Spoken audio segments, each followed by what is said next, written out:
Ladies and gentlemen, welcome to our Tuesday, August the 6th City Council meeting. I'll now call this meeting to order, and I trust that your cell phones have been placed on silence. Mr. Byrd. Our Pledge of Allegiance and invocation, if she so desires, will be by Councilwoman Noel this afternoon.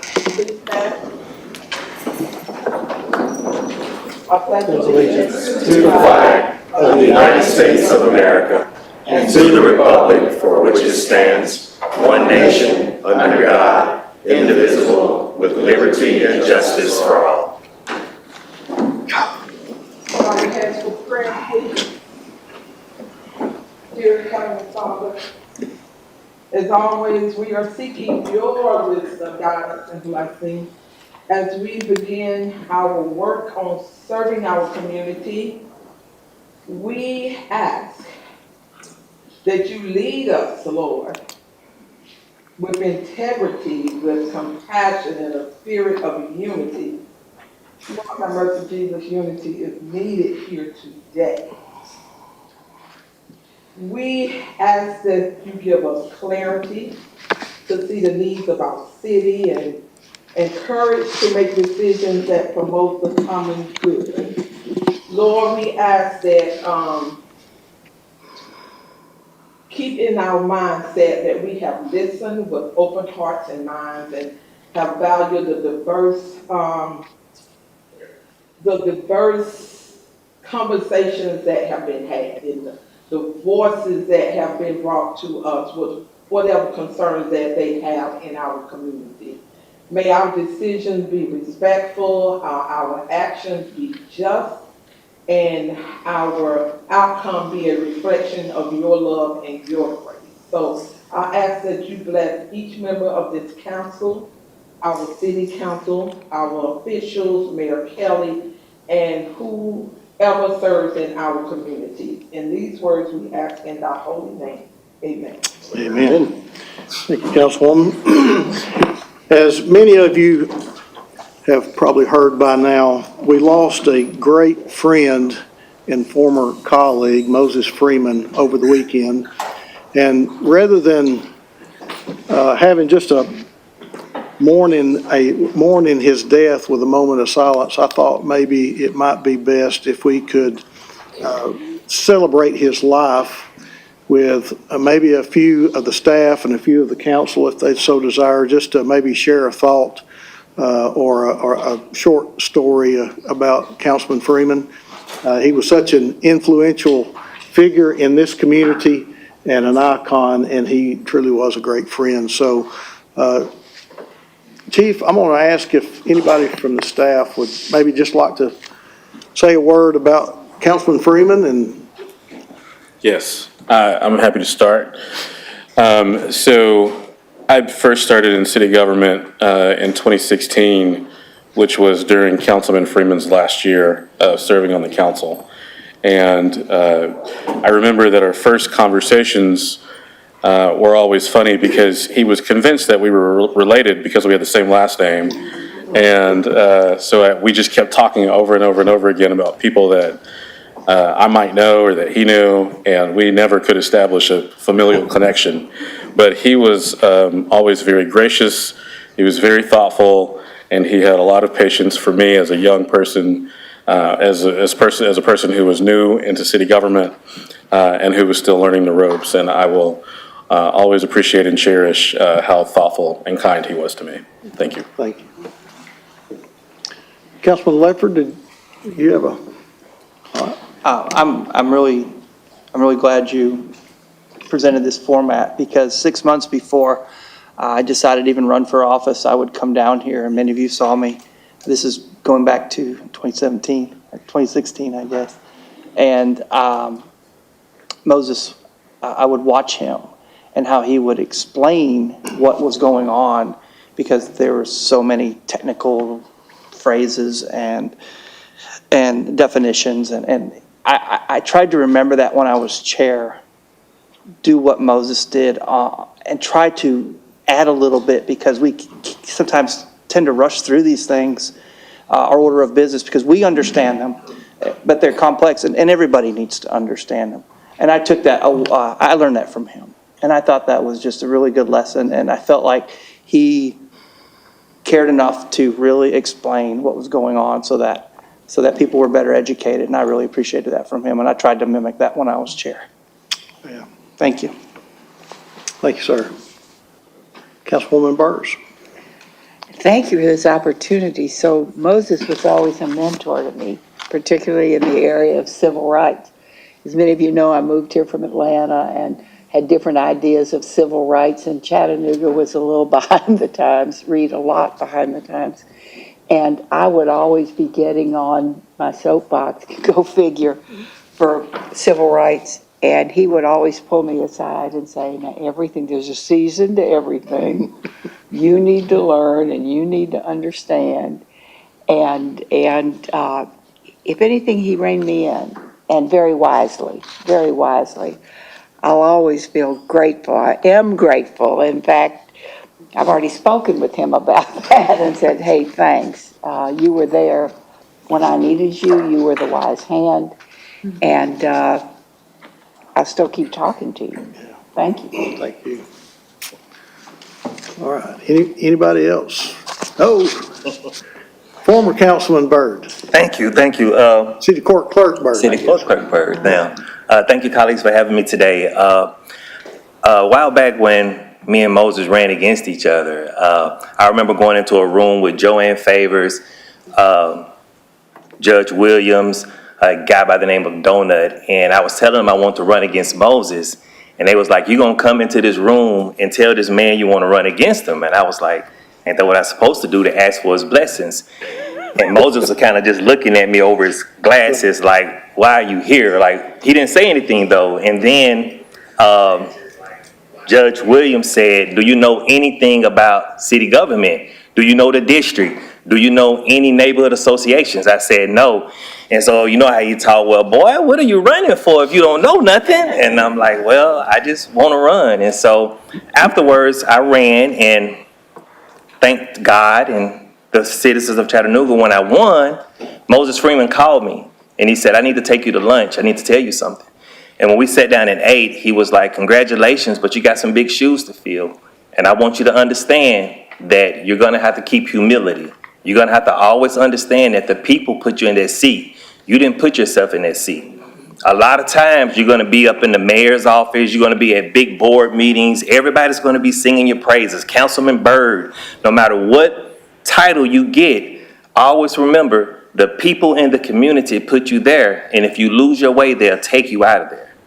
And I said, yes, sir, I will. He said, but just lead with humility, and I'm going to pray for you. And if you ever need me, I'll be there for you. And so many times I called on him. He was there for me. He gave me guidance. And so I just want to say thank you to Moses Freeman for allowing me to see the example of a man, of a real councilman, of a person with integrity. And I will always appreciate it. And thank you for allowing me to stand on your shoulders. Thank you. Thank you. Good afternoon, members of council. Council Chair, thank you for this opportunity, for allowing each of you to share your thoughts and how you remember Moses and what he meant to each of you. And Anthony, I appreciate those words as well from you. And I come from wearing a few hats as it relates to my relationship with Moses. There's not enough time or space to appropriately address the type of person he was and what he has done for our community, what he has done for his family, what he has done for those that he has served in various capacities. But I thank each of you for sharing that, because it's good for his family and those who have been closest to him to hear the impact that he has had on everyone else, because he was truly a man beyond belief. He stated one thing to me that has resonated with me to this very moment. A leader can be born, you can train a leader, but a real leader is someone who can turn either way and know that they have people following them. But before you can become that leader, you have to be a great follower. And that was something he lived by. And he found himself sitting at the feet of those who were before him to learn from them. And he would not step before them because he said it wasn't his time. But when it was his time, he stood boldly. He didn't hold back what he needed to say for those who didn't have the voice. And then he shared with those that he was trying to pass wisdom on that were coming behind him. And I'm just thankful that I had someone like that as a mentor and someone in my life that cared enough to be there when you have anything that you may have challenges with and will make the time to share with you and provide whatever they could to make that difference, and with hopes that it will be the response that you need to carry on. So I want to thank you from my heart and ask that you keep his family in your prayers as they try to go through this difficult time. Thank you, Tony. Councilwoman Coonrod. Thank you, Chair. I want to share some funny moments that I had with Mr. Freeman. He was always a kind guy and made sure that, the next generation had the opportunity to have their voices and everything heard. And when I told him that I wanted to run for city council back in 2017, he said, well, come on, I need to take you somewhere. And we both met up, got out the car, and we met at a hill. And I was like, well, what we at the hill for? So he said, well, Coonrod, if you could race me up this hill, I'm going to give you some valuable information. I was like, okay, well, I'm glad I wore my tennis shoes today. And I'm looking at the hill, and I'm looking at him like, man, I know I'm about to dust him. Man, I got to running up the hill, and I didn't hear nobody else's footsteps but mine. And I looked back, and he was still at the bottom of the hill. So I stopped and laughed and trotted on down the hill, and he said, young lady, I just wanted to show you that in times of hardness, you can find yourself on the path alone by yourself, but never give up, because when you look around, you don't see anybody else. You have to keep fighting and have to keep going. Right. So that was the first lesson that he gave me. So then when I got ready, he found out I was about to get married, he called me and said, Coonrod, have you learned how to fry chicken yet? Because if you haven't, your husband gonna be somewhere else if you don't learn how to fry this chicken. So come on over to the house, and so my wife can give you some valuable lessons on how to fry this chicken. But it was just those moments like that he was just out just from nowhere, give me a phone call or send me an email. He knew exactly when to provide me with those nuggets of encouragement. So I most definitely will miss him for doing that. It's every time that I called him or text him or invited him somewhere, he will always show up, even when he no longer could walk again, but he showed up in his wheelchair, and he would say, I can't stay long, but I just wanted to show you my support. So I'm just really appreciative of that. He will be missed. He was a community asset in our community. And one thing else, and I say this, is that he taught me how to build relationships on the other side of the aisle, because he recognized that I could be so far in my space to where it would cause, relationships to be destroyed. And he said, Coonrod, you're going to have to learn how to work with the other side. So I'm glad that I, had that encounter for somebody to tell me that, because I would be still in my zone of just being so pro-Black to where I couldn't see a space to help my community. All right.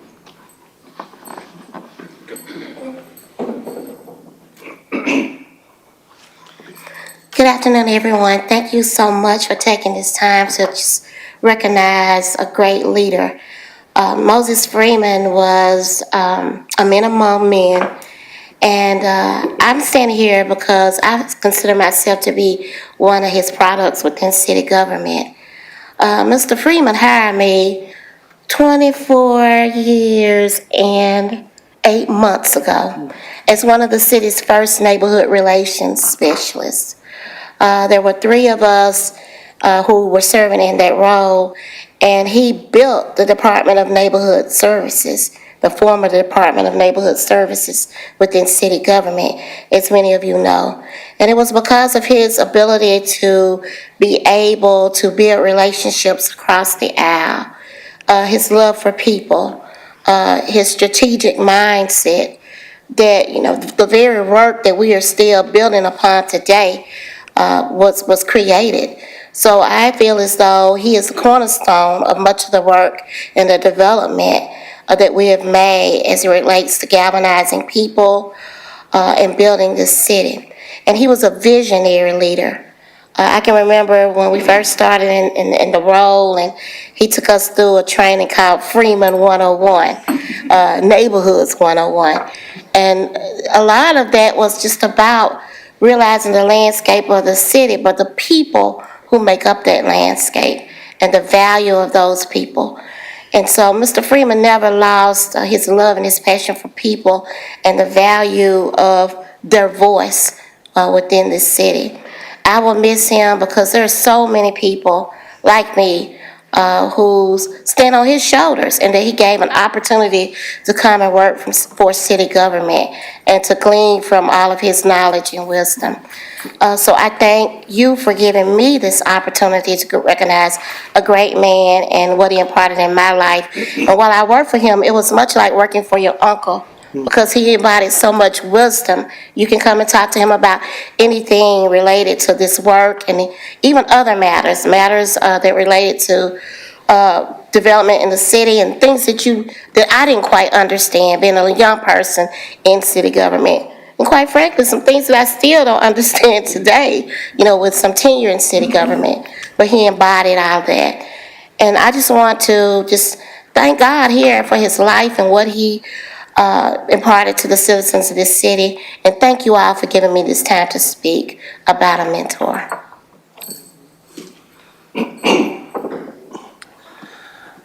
Chairman, thank you for the opportunity today. As you and Councilwoman Burrs and Councilman Smith know, Moses and I were very close and talked almost every day for 4 years. And not as much as I would like since then, but a fair amount since then, as recently as a couple of months ago. And our meeting was not friendly, at least not at first. So in 2012, I was a kid who decided I'm going to be a city councilman.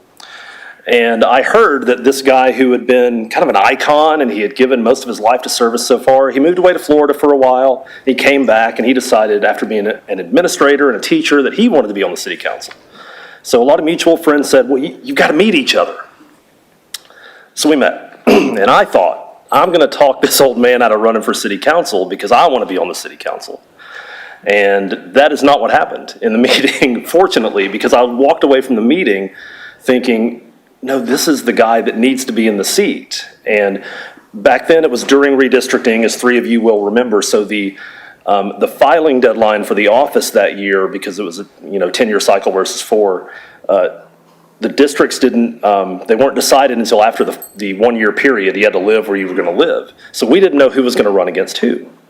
But we hoped at that point that he would be running against Andre McGarry, I would be running against Manny Rico, we'd be able to serve together. And we found out soon after that that's what happened.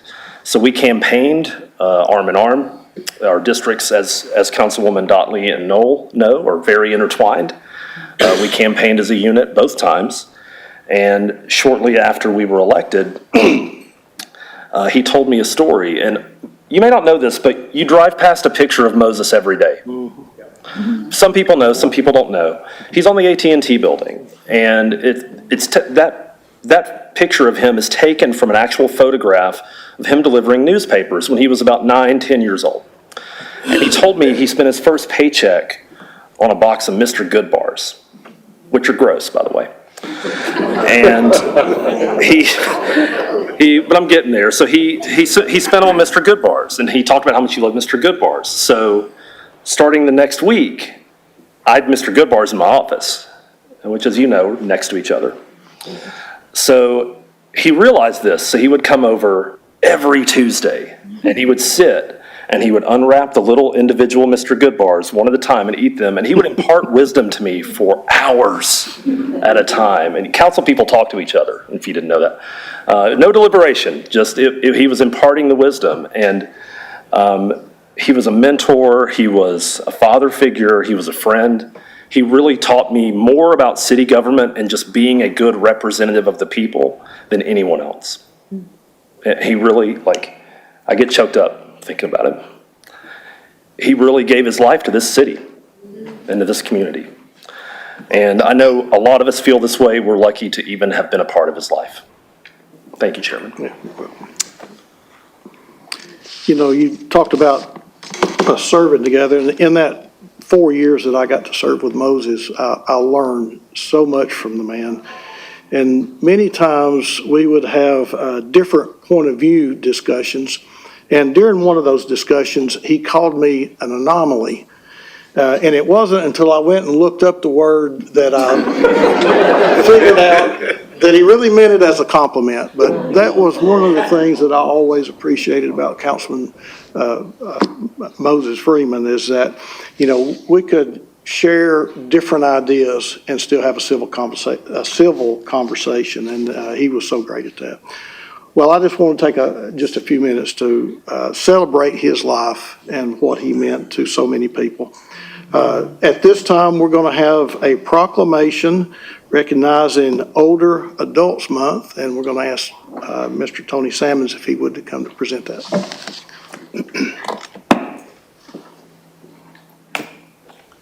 Thank you again, Mr. Chair. And we have the President of the Mayor's Council on Aging and Livability with us, and I'd like for her to come and stand next to me. Mariko. I have Mariko Tanaya, and we have a proclamation, and it reads as follows. The Mayor's Council on Livability and Aging, the MCLA, had its inception in 2018 as the council whose focus is improving the exposure to and increasing access to resources Chattanooga's aging population, and whereas Chattanooga's population of older adults is growing because of the migration of older adults from across the United States seeking a beautiful, livable, and energetic place to retire. And whereas older adults make up 16.8% of Chattanooga's current population, this number is expected to rise to 20% by 2030. And whereas Chattanooga, being an AARP livable community, and our mayor's initiative promotes a city with communities where you can comfortably age in place, and whereas Chattanooga's older adult population are actively engaged, resourceful, and involved, and are a valuable asset to the city of Chattanooga's government, citizenry, commercial and private businesses, participate in community functions, and overall growth of the city. Now, thereto, we, Tim Kelly, Mayor of the City of Chattanooga, and the Chattanooga City Council do hereby proclaim August 2024 to be Chattanooga's Older Adults Month. In witness hereof, we have hereunto set our hands and caused this seal of the City of Chattanooga to be affixed the 6th day of August 2024. Ms. Tanya, if you would like to say a few words. Sure, thank you. Members of council, on behalf of the Mayor's Council on Livability and Aging and Chattanooga's older adults, I want to thank the mayor, council members, and Mr. Salmons and the Office of Equity and Community Engagement for this proclamation. Older Chattanoogans especially are vibrant, creative, and, as we have heard, utterly invaluable, and comprise a very large percentage of our population. And so it only makes sense that we would give our elders and mentors the recognition and honor they deserve. And so, as a thank you, the Mayor's Council on Livability and Aging is sponsoring, through the Equity of Community Engagement Office, multiple free events throughout the month of August for those 50 and older. I certainly could not have done this alone, and so I would also like to thank my council members who are present, Mr. Hirsch and Dr. Holmes, for their support. Oh, we have others too. Oh, and Jean Smith for their utter dedication to the advocacy and just the furtherance of the recognition of that older adults deserve. So thank you for this time. Thank you. Thank you.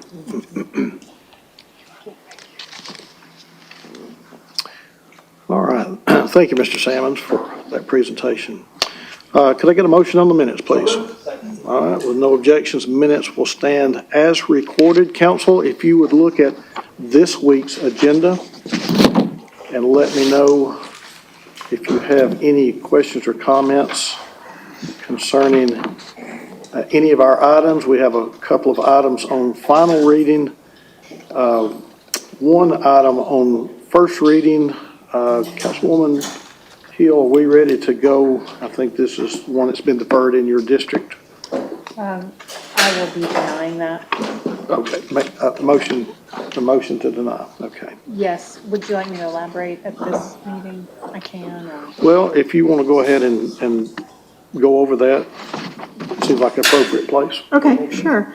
Yeah, so this item, the council has heard me bring this up a few different times. It's an abandonment request for an unopened right-of-way.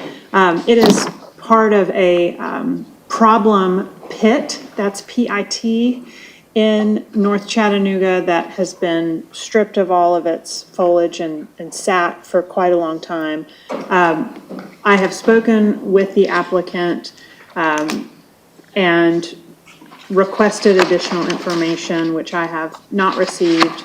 And based on the conversations that we've had, I do not think that it meets the goal that we have with abandonments to benefit the public or the private good. And so I will be motioning to deny this request. Okay, thank you for that. All right, moving under resolutions, we just have a couple, and I think they are appointments. Any questions or comments on those? Moving to next week's proposed agenda. Council, if you would, take a look at those. There are several planning items that we'll be going over here shortly in Planning and Zoning Committee. So if you have any questions about those, just reserve those questions until then. Under resolutions for next week's proposed agenda, couple under Council Office, Economic Development, Human Resources, and Planning. Any questions or comments concerning any of those? Looks like, Mr. Attorney, next week, you'll be needing to collect some signatures. Yes, sir. On some certificates of compliance. Yes, sir. There are 8 of them. Okay. Yes, sir. Some of you better be bringing your writing pens, so. All right, looking ahead to our future considerations. We do have several items there. We'll go ahead and take future considerations and then move back to purchases. Any questions or comments under future considerations? All right. Any questions or comments concerning our purchase items for this week? It looks like we have a total of 4 for your consideration this evening. We do have this afternoon after recess a public hearing for our form-based code appeal. And I guess, Mr. Attorney, we've got everything set that we need for that? Yes, sir. There'll be a presentation. Okay, thank you. All right. Anything else at this time before we do have Parks and Public Works Committee this afternoon, which I'll be chairing, and then as well as Planning and Zoning. Anything else that needs to come before the council before we go into our committees? All right. Not seeing any, we will continue on into Parks and Public Works. Madam Clerk, I did not seem to, I found it. Here we go. All right. And I think we do have a presentation from our Parks and Public Works folks this afternoon. So as soon as we run through the items on our agenda, we'll ask for y'all to come up. Madam Clerk, I tell you what, go ahead and read 7A on this week's final read. Well, there's no reason to do that. That's a second reading. Drop down to items on first reading. Public Works, item 8A. An ordinance closing and abandoning the unopened right-of-way in the unopened 300 block of East Manning Street as detailed on the attached maps, subject to certain conditions. Okay, and that's really what we discussed earlier, correct? Okay, all right. All right, I think that covers all the items in Parks and Public Works. I'm not seeing anything else. So at this time, I'm going to ask Rick if you want to come up and I think we have a presentation on brush pickup. Yes, sir, that is correct. Ms. Rashonda Woods will start this off. Oh, okay, all right. Yes. Good afternoon, council. Good afternoon. I am Rashonda Woods, the Operations Manager for the Solid Waste Department, and I am joined by Ricky Colston here, who's the Director of Citywide Services. And we're here to present the conversion of our brush collection back to a call-in request system as opposed to running our trucks in designated areas. As you'll see from the slides, the call-in approach is more efficient and the preferred collection method, as it allows residents to precisely know when their brush pickup day will be.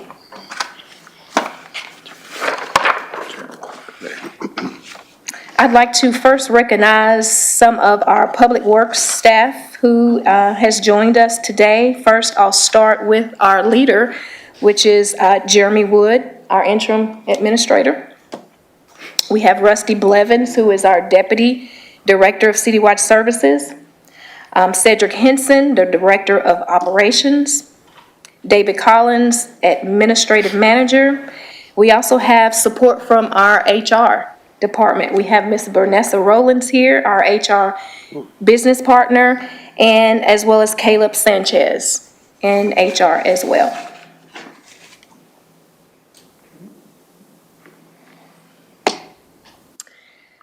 So I'll start first with how did we get here?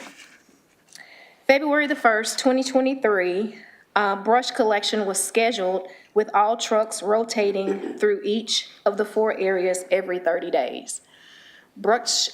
January 28th of this year, brush collection went to 4 service areas. Trucks remained in each area the entire month, resulting in increased concerns regarding brush service collection. So what we are proposing to start on August the 12th is that brush collection will be serviced by a call-in method. And this slide shows our percentage. We normally, in the past, had an 8-day SLA, which is service time that we would have for picking up brush. And if you look at this graph, normally we stayed at an average of 5.3 days for pickup. The only time that we didn't was in the beginning of February of 21, and that was because of COVID. Several different times we actually had to shut our brush department down and not pick up any. But once that passed, you can see that we got back on track, and on average, we were picking up within 5.3 days. Now this graph is interesting. This shows our brush tonnage picked up for area for the past 17 months, which is in red. The graph you see in blue that's backwards. The graph you see in blue is in areas. The graph you see in red is 17 months for SLAs, which was a total tonnage of 35,000 tons, but the difference is those 17 months in red was actually part of that time that was in COVID. Now, these are the areas that we picked up over the past 17 months, and this shows the tonnage for each area. Now, I'd also like to say that we're real thankful for Mr. David Collins, who put this presentation together for us.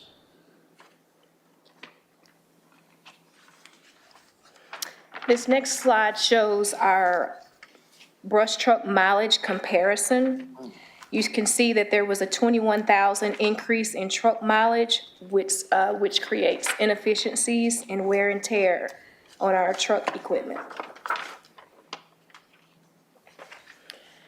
The previous call-in system, brush collection service inquiries that we received from September the 1st, 2021 to January 31st, 2023, we received a total of 105 brush inquiries during that time.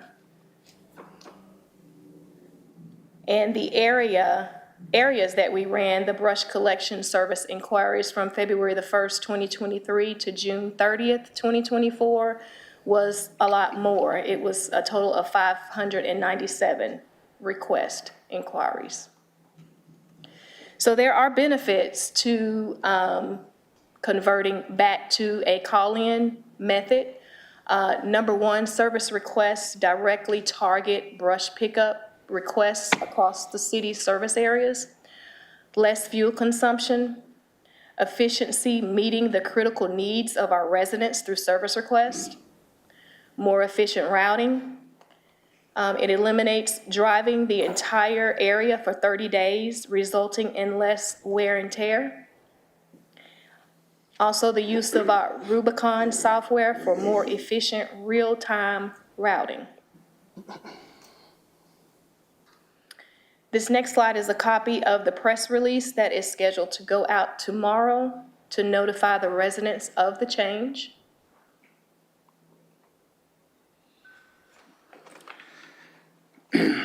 And we just like to ask people if they're tired of seeing brush, piled along their curbs, and just simply say that the great news is by using our 311 app or our 311 email, that you could have brush scheduled for your entire neighborhood. All you have to do is be able to have the address that you want to call in. This would also keep our community a lot cleaner, and I think it would be more efficient, and we would be able to route these pickups more efficiently also. We also want to send out brochures to our different neighborhood associations to explain all this, and we would also like to offer our services to go to neighborhood meetings and community meetings to explain this if we need to. Mr. Rusty Blevins has already volunteered for this job, so.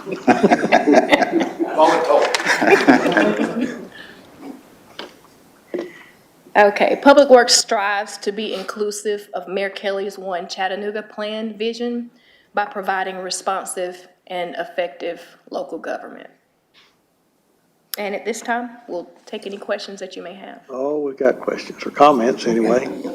Vice Chair Hill. Thank you all. Clarifying question. Did I just hear you say that you could put in a 311 request for an entire neighborhood to have brush and bulky trash pickup? With the app or with the email with individual addresses, yes, ma'am. So as long as you had the address of the brush pickup, yes, ma'am.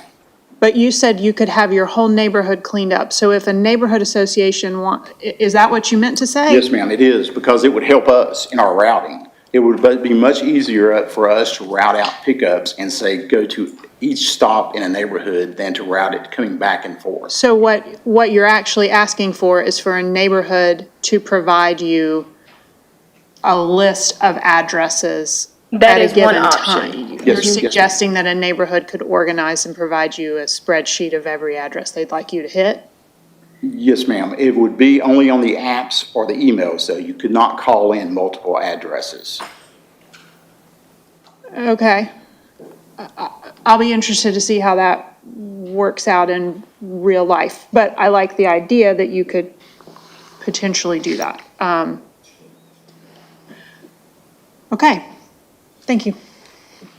So I think with the app, and I've done this before, it doesn't have to be your personal property. Right, It yeah. can be But just the way they're saying it, it's like, the North Chattanooga Neighborhood Association could say, today's our cleanup day, but really you still have to list every single address, which is, so it's really not different than what we were doing before, which is fine. We've tested and seen that the different ideas that the community brought of like, how do we make this more efficient? We tried them.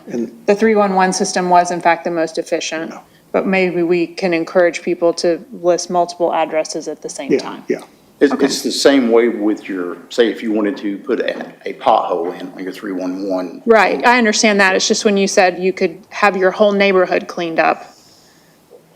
But we're not talking about a truck that's going around the neighborhood anymore. It has to be a specific address. That's correct. Yes, has to be a Yes. specific address. Okay, thank you. Councilwoman Dotley. Yes, I'm excited about this very much. So y'all have brought great news. And my question was more what Madam Vice Chair was asking about the neighborhood, because I tend to do that a lot on my street, is go and take pictures, and I have to do them as individual requests. So it's still individual requests.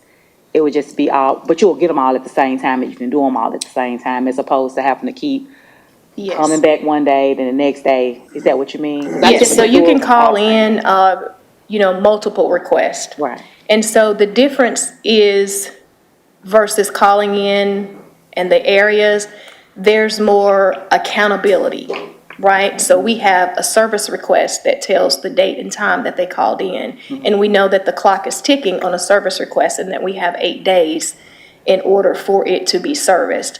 The previous way, where you had to wait 30 days, and we couldn't tell you an exact time that we would be there. Okay, and so we can do that through the app as usual, and you said through the 311 email? Yes. Okay, and then contact Rusty to come to the neighborhood association and tell them. Be glad to. All right, I got it. Thank you so much. Yes. And I'm glad that we did try it out, because I know way back when, it was picked up by areas and everybody was kind of hesitant with the 311 request. But then when we tried to go back, I think I got more complaints about it being Yes. picked up by area. So now we're going back to service requests. I think it's good, again, leaning to Madam Vice Chair, that you listened. And now that we've experienced this, now we know the best ways to 311. So great job. I'm very excited about it. And thank y'all so much. Thank you. Councilman Ledford. Thank you, Mr. Chair. New day, old question for you all. So there is a brush pile or something to be picked up at one address, and someone puts something out the night before after seeing their neighbor put something out, doesn't reach out to 311. Are they going to, the drivers being, will they bypass that if they're not on the email list? So great question. That was the question of the hour previously. So what we will do, if each driver will have a sheet of 35 to 40 addresses that have called in. So when the driver gets to a stop, if there is an address that's next door or across the street, and the pile is within reason and not time-consuming, then yes, we will pick it up. Now, if it is a pile that is large, that's going to require more than one load, then we would have to leave that pile and give it to a supervisor to send another truck back for pickup. Because what happens is, if we don't stick to our schedule of addresses, then these addresses are delayed in service. And again, we have the SLA of 8 days in order to collect the brush. I'm excited to see there's some flexibility, so thank you for that. I think that's really all folks were asking about, and that makes perfect reason within the parameters you're describing to, if you had to bypass that. So I appreciate the flexibility. Communication is going to be key, getting this out to neighbors. If a neighbor decides to put something out, that neighbor, next door neighbor, neighbors down the street all need to know, you go do it quick and get it all in there. I think that Yes. the onus kind of gets put back onto us to, as a community, to do our job too. And maybe that will, along with the flexibility, will get it done quicker. So thank you. Yes, and we do have a press release that is scheduled to go out tomorrow, and it will hit every registered neighborhood association. Oh, good. Very good. You good? Yes, sir. Thank you. Councilwoman Noel. Oh, thank you, Mr. Chair. I just want to say thank you all for a very informative presentation. It was clear and concise, and I appreciate the work that you have done. And I am really happy that you introduced your department people. There's so many people in the city that tried names to remember and do. So I appreciate that. Good job. Thank you. Thank you. Madam Vice Chair, follow up? Thank you. Yeah, one other clarifying question, not so much to Public Works, but perhaps to Mandy or Jermaine. In 311, a constant concern that people, or a frustration that constituents have, is that they put a request in, something like I-75 needs to be repaved. We all know that's not going, but then they get an email back that says, thank you, this has been finished. When are we getting that squared away so that you don't get a service note that it's been finished when in fact, so to use brush as the real example, you all get a request and you put it in your system and the person that put into 311 gets an email that says, thank you, this is complete. The work is not, and then they call me and they're like, I put my pile out there and they said it was complete and that pile's still out there, which makes everybody in the city look bad. And it's an issue we've been talking about for 3 years in 311. So it's a very small change to the email response that apparently is still happening. Looks like here comes Jermaine, because it's not about Public Works, it's about just 311. One of the enhancements, the difference, we do have a Rubicon system now. So if a driver gets to a pile of brush, or if the driver has a service address and the brush is not there, they have the ability to take a picture of that address, of the brush not being there, and then the service request will be closed. That's great. So you'll have, and it's in real time, so you'll have a picture and it's time stamped of the brush not being there, or the brush may have been blocked by a car, it may have been under power lines. So that's a unique feature of the Rubicon system that we will be using. If brush is under power lines or there's a car in front of it, is there an automatic response to the filer of that 311 request to explain why the brush was not picked up? Yes, so Rubicon system and the 311 Acela system, we can download that picture from the Rubicon system and upload it into Acela, their service request. So the resident will automatically receive notification of that picture that's attached to their service request. My question is, will they be educated to understand, we came by, there was a car parked in front of your brush, and so your brush was not picked up? Or you were under power lines and you always put it under power lines and we can't pick it up under power lines? So we are working with the communication team to amp our education and outreach, because that is a part of it. Also with our brochures that we have, it lists some of the guidelines for brush pickup, educating the residents not to put it under the power lines or over a water meter. That will all be displayed in our brochures that we will send out. But at the same time, we still try to service as much as possible with maybe a different crew, with a different piece of equipment at that time, but just not let it happen again. So we make them aware of that. Yeah, I mean, that's the key, is to get people knowing how to do it right. And I suppose the outreach at neighborhood associations will help, but realistically, that covers 10% of our folks. Right. And this is something else that we'll take away. 311 for bulk pickup is already in place, so this will take some of the confusion away. So everything is back to 311. Right, I understand that. So Jermaine, do you have thoughts about this? Like, if that sentence could say, thank you, we have assigned the ticket to fill in the blank, codes enforcement, public works, you feel me? I do. Follow? So I think what we could do is schedule an update for 311 Okay. for the city council, because I do think that we are working on some updates to 311 as we speak. So we could have Gerald and the public works team come back for a later update. It feels like there would be a simple communications change that would make a significant impact to customer satisfaction. Okay. Right? Like because people say, my neighbor's grass still hasn't been cut and they said it was done. Okay.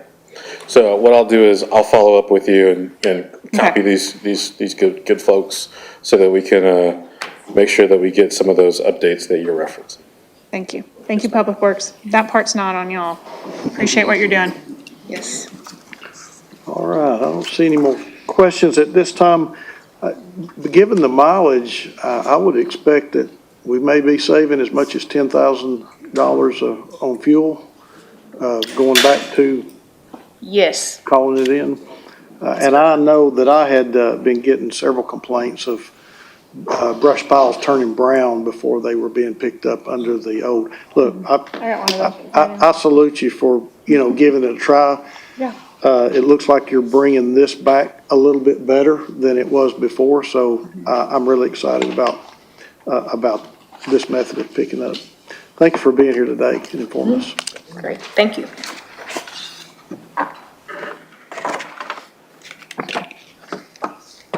All right, council, I believe that concludes Parks and Public Works. At this time, we will turn it over to Planning and Zoning. Get out of my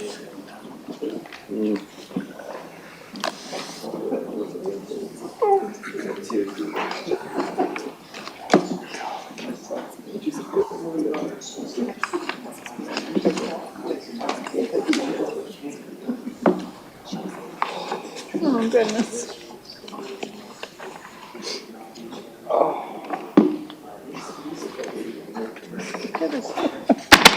Oh, if you only knew. Good afternoon, everyone. Welcome to Planning and Zoning for August 6th. We'll take a motion on the minutes. All right, minutes will stand without objection. All right, Public Works, go get them. All right, thank you. Ladies and gentlemen, we have two items today that have opposition. Karen, I see you're approaching the podium. We have ordinances on final reading we will hear this afternoon. We have one of those items was in Public Works. So if there are any cases that council would like to go over besides case 0120 and case 0121, council, please hit your light and let me know, and we will be glad to address and go over those cases in detail. So Karen, are you queued up for 0120?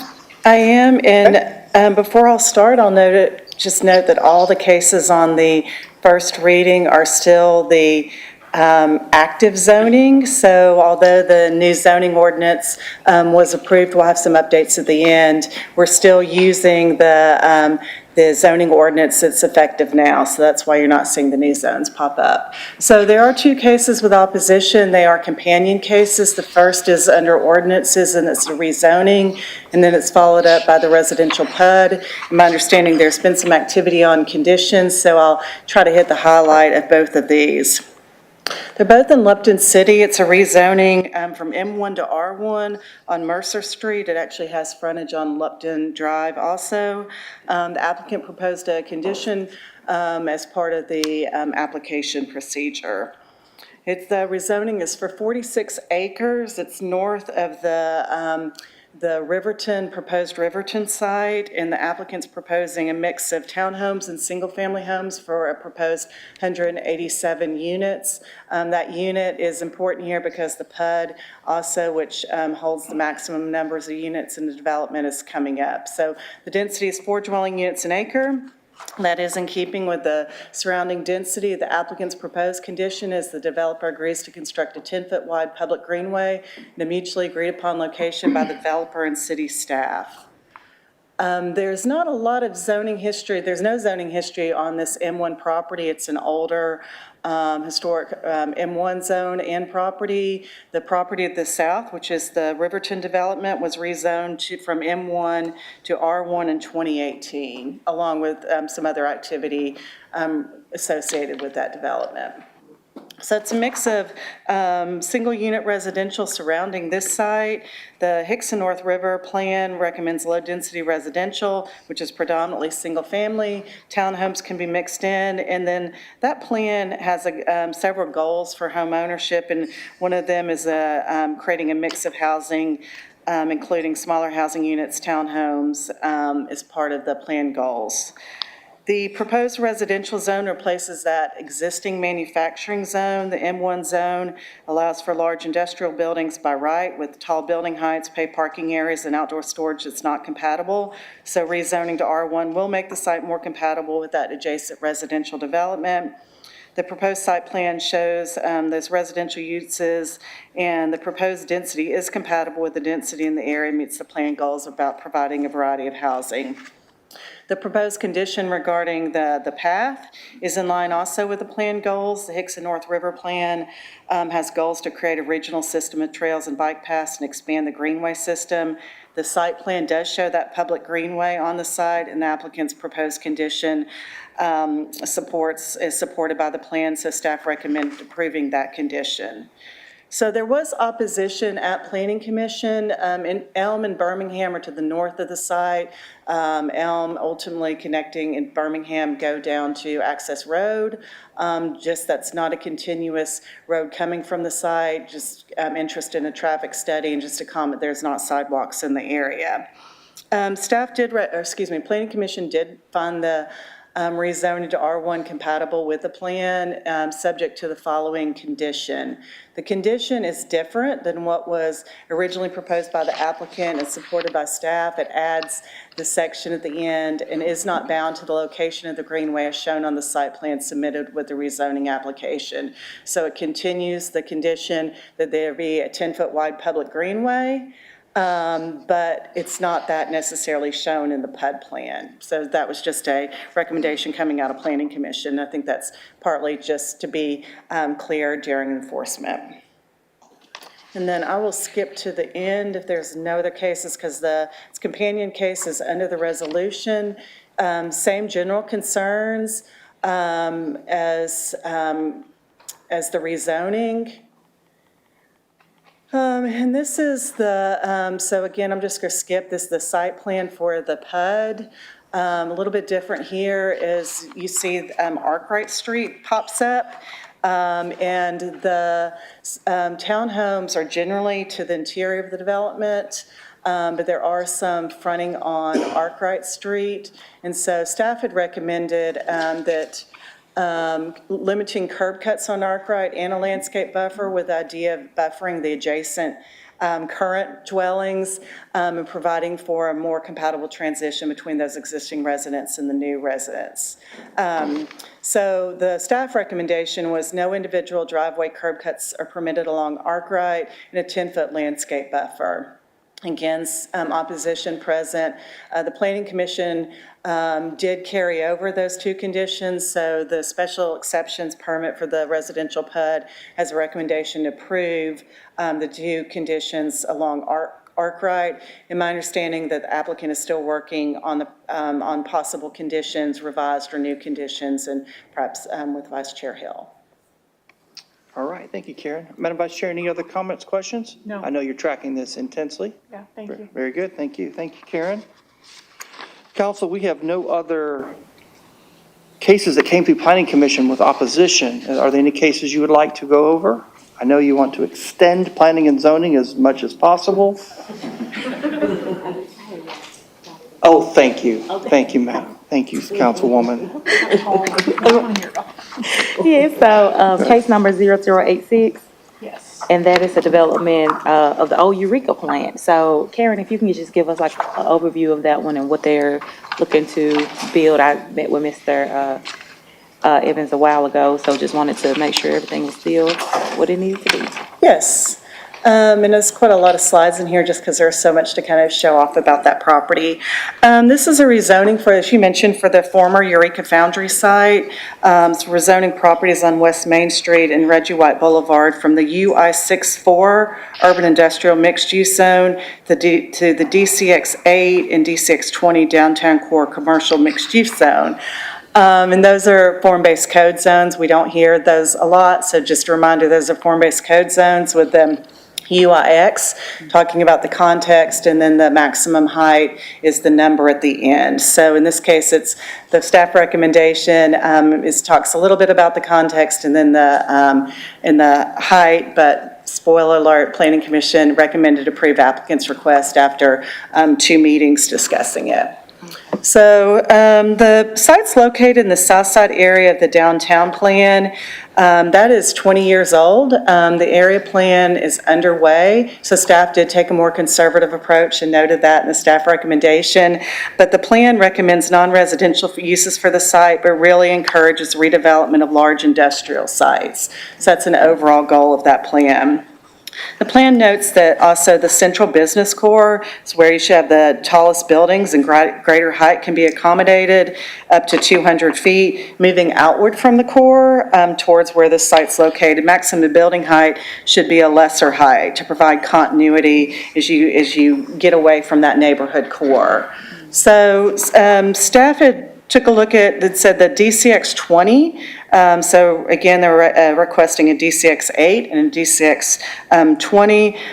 Staff said the proposed DCX 20 is not compatible with plan goals, but in looking at the transitioning and what's going on in the area, said 12 did seem reasonable and recommended DCX 8 and DCX 12. So Planning Commission, there was opposition at Planning Commission. Staff did note that again, to be conservative, that's what kind of the public process is for, is to vet the proposals. Planning Commission did feel that the DCX 8 and DCX 20 were appropriate and were in line with the uses around the site, and this comes with a recommendation to approve the rezoning. Okay, that works. Thank you so much. Sure. I appreciate it. Yes, and I can, I will flip through because site plan, and then I'll flip through the visuals. And one of the things that's a little bit different about the site is 27 is, or I-124, I guess, is elevated. So it makes the site a little bit different. When you think about the flat side, there is an elevation grade change. We spoke about it briefly in the staff report because it butts up against that right-of-way. Karen, if I remember during the presentation at Planning Commission, it was noted that although the recommendation for 12 came in from staff, the billboard that's currently on site is already 12 stories tall. Right. From the ground up. Right. I found that quite interesting in reference to an already existing billboard. Right. And then this, this was originally zoned M1, and M1 allows a lot of heights and all the accessory structures that are part of a manufacturing zone. So it got swept into the form-based code, but it's been historically an M1 site, and all those accessory uses that come along with an M1 do carry quite a bit of height. Very good. Any other further questions or comments? You good, Councilwoman? I'm good. I appreciate you letting us go through one more. Okay. Council, I'm seeing no other lights on cases on our agenda this afternoon, but Karen, as promised, we would start today. Yes. Reviewing items on the new zoning code so that we may better track them as we move into our January session, which we will be prepared to start making amendments. And I think there is no better time than now. That's correct. So we are about a month out from, or maybe 3 weeks out from final reading on the draft zoning code. That does have an effective date, November 20th. So we are, as you know, the zoning is the ordinance itself and the map that goes with it. We've been holding meetings with council members just to explain the mapping process and our timeline. We are finalizing the new draft zoning map. We have an internal meeting tomorrow where we're hoping to wrap up most of the equivalency mapping. We're trying to be very thorough documenting that. So we are preparing for outreach on the draft map. We're not quite ready. We do want to do a lot of that online just so you can type in your address and see your current zoning and then your equivalent zoning, and hopefully quite a bit of language to make that clear as to what the change is. We are discussing this with Planning Commission on Monday. We're giving Planning Commission an update at the end of their meeting on both this and Plan Chattanooga. And then we are also scheduling, you mentioned the changes that will need to be had on the ordinance. We're scheduling a work session with Planning Commission on upcoming changes. We originally, I think last time we spoke to you, mentioned an October date. I think we're going to try to bump that up to September, but we will we'll get that on Planning Commission's agenda. Very good. Thank you for that update. Sure. Council, any other questions, comments, or any other items you'd like to discuss in planning and zoning? Seeing none, Mr. Chairman, I'm going to guess recess till 5 o'clock. We will stand in recess till 5.